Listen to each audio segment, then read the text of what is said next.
गांव की चौपाल में ग्रामीणों के एकत्र होने से उत्सुकता बढ़ जाती है।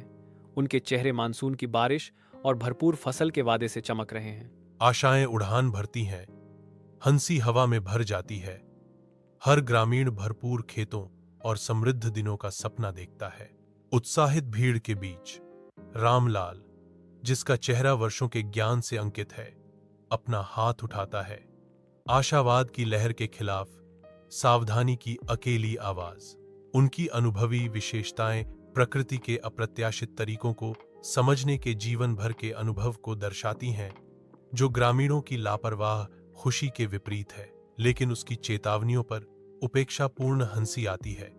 ग्रामीण भी अपने सपनों में इतने खोए हुए हैं कि वे उसकी बातों पर ध्यान नहीं देते। संदेह हवा में भारी है।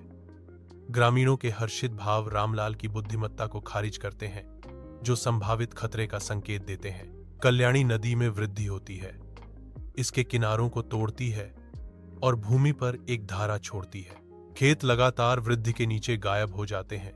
फसलें उखड़ जाती हैं और बाढ़ में बह जाती हैं। परिवार अपने घरों से भाग जाते हैं। उनका जीवन निर्दयी बाढ़ से उलट जाता है। गांव की औरतें बच्चों से बोझिल बढ़ते पानी में से गुजरते हुए रोती हैं। उनकी चीखें आपदा की गूंज करती हैं। फंसे हुए मवेशी संकट में चिल्लाते हैं। निराशा के सागर में अलग थलग द्वीप। यह दृश्य क्षति और विस्थापन का एक चित्र है, जो प्रकृति की निर्दयी शक्ति की एक कठोर याद दिलाता है। तूफान के बीच रामलाल की छत 5 परिवारों के लिए एक आश्रय के रूप में खड़ी है, जो बढ़ते बाढ़ के खिलाफ एक प्रकाश स्तंभ है। गांव डूब गया है, लेकिन रामलाल की छत उम्मीद की किरण देती है।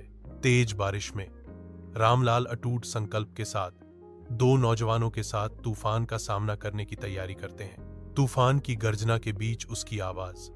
रामलाल घोषणा करता है, हमें गंगा देवी तक पहुंचना होगा। वह रात में अकेली जीवित नहीं रह सकती।